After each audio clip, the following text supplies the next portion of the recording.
Moi, Valérie, à Cannes. KO ici KO, pour la 4e émission, notre reporter sur la croisette Marco Santini s'est tapé les 3h34 du nouveau Nouri Bilge, c'est très lent.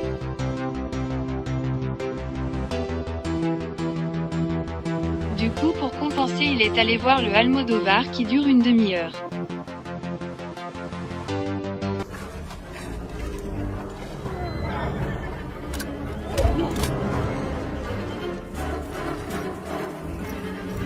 Alors qu'en ont pensé les spectateurs? Déjà j'ai beaucoup aimé l'esthétique et puis surtout d'un point de vue narratif, c'est très rare que les personnages gays, surtout dans des contextes comme les westerns, survivent à la fin et du coup rien qu'en ça je trouve que c'est quand même cool. En gros il y a tout un arc narratif avec une sorte de meurtre avec son fils et tout ça, c'est un poil tiré par les cheveux.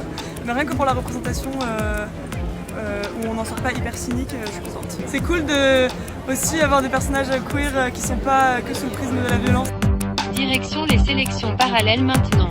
La quinzaine tout d'abord avec la projection tant attendue de Conan, le nouveau film de Bertrand Mandicaos. Alors, bonsoir. Et voilà, on m'a demandé, le chef, de présenter l'équipe de Conan. L'équipe infernale de Conan. Bertrand Mandicaos, cinéaste barbare. Julia Riegler, actrice barbare. Christa Terré, autre actrice barbare. Sandra Parfait, actrice barbare. Nathalie Richard, actrice barbare. Et à la fin, Elina Lowenson, barbare et actrice samba.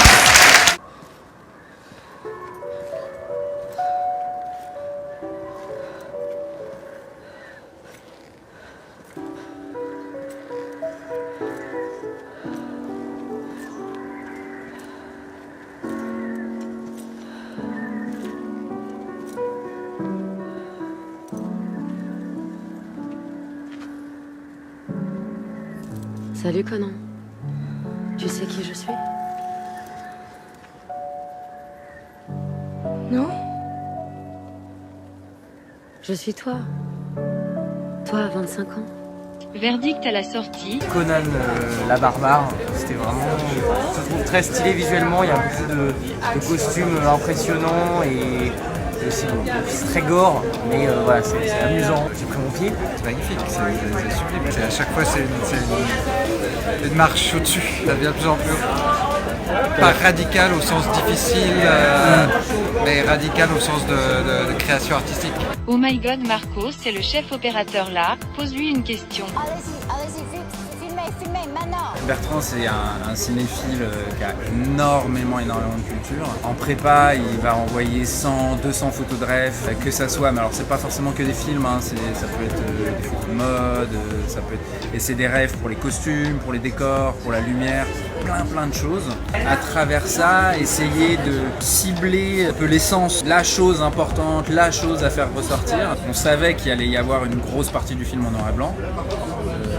On en parlait en prépa, et à force que la prépa avançait, on allait de plus en plus vers une majorité en noir et blanc. On a tout tourné en couleur et on savait qu'il y avait toujours une possibilité qu'il y ait un plan qui passe en couleur. Vous avez vu le film, du chaos, il y en a partout.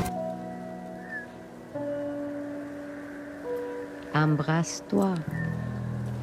Qu'est-ce que tu attends? Embrasse ton avenir.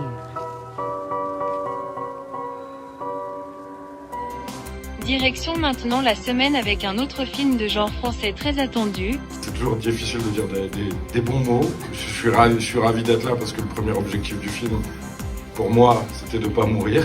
Donc d'être là et d'être vivant, c'est déjà une grande réussite. Alors d'être à la semaine de la critique en étant vivant, c'est encore une deuxième réussite encore plus forte. Je trouve que c'est un lieu magnifique pour le cinéma, qu'on parle que de cinéma et de partager, de manifester une joie collective et que c'est important de manifester. Alors la joie encore plus et que c'est encore permis, on a le droit encore.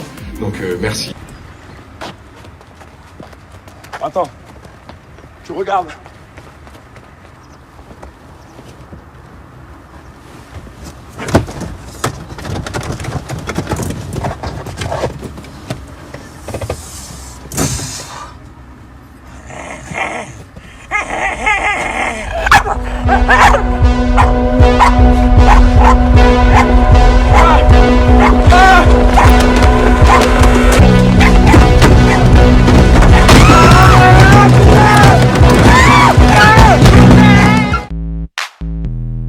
Voici l'instant clubbing de Gauthier Ross, des images de fin de projection et de soirée.